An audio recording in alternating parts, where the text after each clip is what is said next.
শুধুমাত্র ভোটের জন্য নবীরে সাংবাদিক বানাচ্ছে সাংবাদিকদের সামনে, বলতেছেন আমার নবীর সংবাদ নিয়ে আসতেন, আপনারা সাংবাদিক প্রচার করেন, তাহলে নবী আর আপনারা সমান সমান হয়ে গেলেন। আরে দুনিয়ার সাংবাদিক সত্য মিথ্যার মিশ্রণে করে আর আমার নবী সংবাদ দেন, তবে আল্লাহর পক্ষ থেকে। যেই নবীকে আল্লাহ পাঠানোর পরে বলেছেন ওয়ামা আরসালনাকা ইল্লা রাহমাতাল লিল আলামিন, যেই নবীকে পাঠানোর পর আল্লাহ বলছেন লাকাদ কানা লাকুম ফি রাসূলিল্লাহি উসওয়াতুন হাসানাহ, যেই নবীর আদর্শ সম্পর্কে আমার আল্লাহ বলছেন ওয়ামা ইয়ানতিকু আনিল হাওয়া ইন হুয়া ইল্লা ওয়াহয়ু ইউহা। কন্যাফুলের বাবার হাত তুলে বলেন আমার নবী সাংবাদিক হতে পারে। মনে রাখবেন, মনে রাখবেন, ইমান, ইমান কত দামি জিনিস। যেই ব্যক্তি রাসূলুল্লাহ শানে বিন্দু পরিমাণ যদি গুস্তাকি করে সেই ব্যক্তি কাফের হয়ে যাবে, ইমান বিল হারিজ হয়ে যাবে, ঠিক না বলেন? এই আমির হামজার বউ থাকলে তালাক হয়ে গেছে, তার ওয়াজ শোনা জায়েজ নাই, তার পিছনে একটা দা করা শহীদ শুদ্ধ হবে। তারপরও আমি দেখলাম আমাদের দেশের কিছু কুলাঙ্গার, তারাও বিরাট মুফাসসিরে কোরআন, তারা সবাই ফেসবুকে লিখতেছে আমির হামজা নাকি এটা সঠিক বক্তব্য দিছে। আচ্ছা, এই একটা ছোট ছেলে, একটা ছোট বাচ্চারাও জিজ্ঞেস করেন এই তুমি কি নবীরে সাংবাদিক বলবা? এই বলবো যে জান বের করে ফেলবা। আমার নবী তো হায়াতুন নবী, আমার নবী তো ইমামুল আম্বিয়া, আমার নবী তো সবচেয়ে আওলাহু আলা, আমার নবী তো মুস্তাফা জানে রহমত, আমার নবী শামসুদ্দোহা বদরুদ দুজা সদরিল উলা নূরিল হুদা কাফিল ওয়ারা মিসবাহিজ জুলাম জামিল শিয়াম সাহিবিল জুদ ওয়াল করম ওয়াল্লাহু আসিমহু ওয়া জিবরিলু খাদিমহু মেরাজহু সাফারহু সিদরাতুল মুনতাহা মাকামহু ওয়া কাবা কাউসাইন মাতলুবহু মাকসুদহু সাইয়্যিদুল মুরসালিন খাতামুন নবিয়্যিন শফিউল মুজনবিন আনিসুল গারিবিন রাহাতুল আশিকিন মুরিদুল মুশতাকিন শামসুল আরিফিন সিরাজুস সালিকিন ইমামুল আম্বিয়া সরওয়ারে কায়নাত ফখরে বনি আদম মুমিনদের জান মহান আল্লাহর ক্ষমতায়নে আটকানা জান্নাতের মালিক যে নবী, ঠিক কিনা বলেন? সেই নবীকে সাংবাদিক বলার দুঃসাহস কাফের মুরতাদের পর্যন্ত হবে না। কিন্তু আমার দেশের কিছু ওই ইহুদিদের ডলারকে, খ্রিস্টানদের পেট্রোলকে আমার দেশের মুসলমানের লেবাস লাগিয়ে কিছু দুষ্কৃতিকারী গুস্তাকে রাসূল বের হয়েছে, ঠিক কিনা বলেন?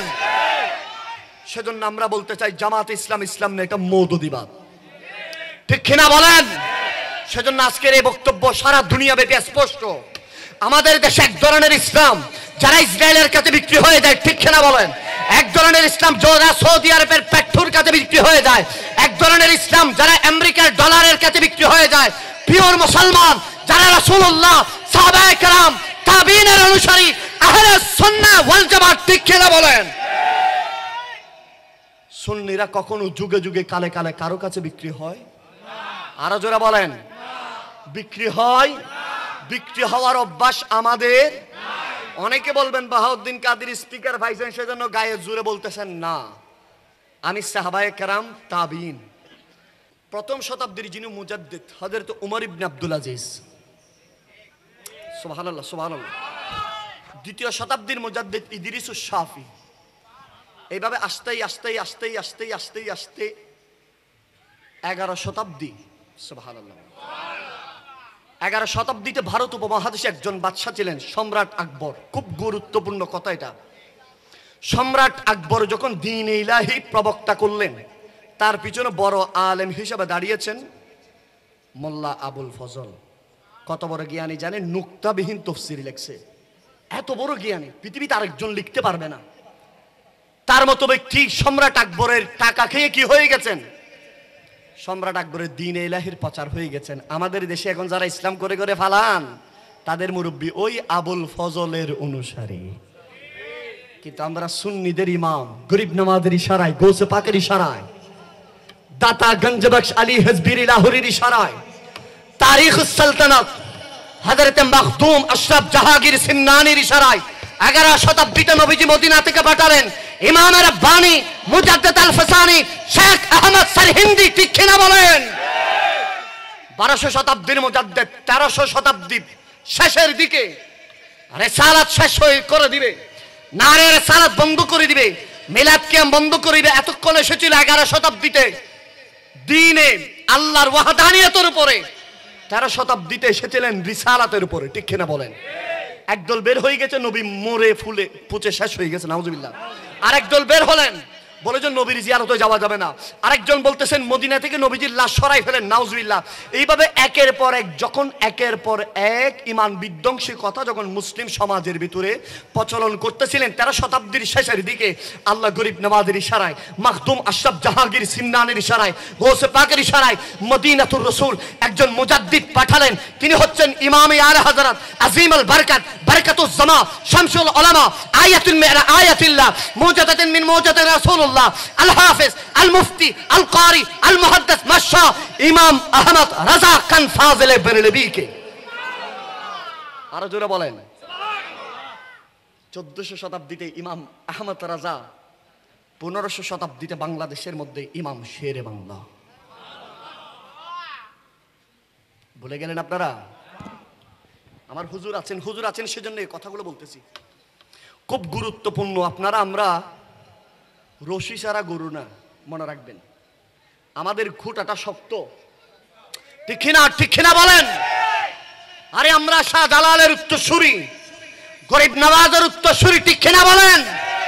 যে গরিব নওয়াজ 90 লক্ষ মুসলমান বানাইছেন, কোন হিন্দুর মন্দিরে যায় নাই। আজকে ভোটের জন্য অনেকে হিন্দুর মন্দিরে যায়, আছে না নাই? অনেকে শুধুমাত্র হিন্দুর ভোটের জন্য পূজা আর রোজার একত্র করে ফেলছে। এদেরকে মুসলমান বলা যাবে? যারা হিন্দুর ফসাদ খাওয়ার পর বলতেছে আলহামদুলিল্লাহ ফসাদ খাইছি, যারা হিন্দুর প্রতিমার সামনে মোনাজাত করতেছে আল্লাহ প্রতিমার সামনে আসছে তোমার শুকরিয়া আদায় করতেছি, এরা না ভাবে ভোট, না ভাবে সংসদ, দুনিয়াও জাহান্নাম আখিরাতও জাহান্নাম। সেজন্য কোন একজন ব্যক্তি একটা স্ট্যাটাস দিয়েছিল, আমার খুব ভালো লেগেছে। সে বলছে আহাই হাই কমবক্ত, যে কমবক্ত দুনিয়ার ভোটের জন্য আল্লাহরও নারাজ করলি, দেশের বাঙালিরও নারাজ করলি। কেননা একটা জিনিস খুব গুরুত্বপূর্ণ, বাঙালি কিছু তাকুক না তাকুক ধর্মকে ভালো করে বুঝে, ঠিক কিনা? সেজন্য হুজুর বাঙালি ধর্মকে ভালো করে বুঝে। এটা কেমনে বুঝলেন? সেজন্য পৃথিবীর অন্য কোনো জায়গায় এত ওলি নাই, বাংলাদেশে যত আল্লাহ ওলি পাঠিয়েছেন। ওলি পাঠানোর দায়িত্ব কি আমার, আপনার, দেশের মন্ত্রীর, কোন আমলা কামলার? পাঠায় কে? আরো জোরে বলেন। আল্লাহ বাঙালিদের প্রতি এত ওলি পাঠিয়ে বুঝিয়ে দিয়েছেন, বাঙালিরা কিছু বুঝুক না বুঝুক আল্লাহর গোলাম, ইসলাম বুঝে, ঠিক না?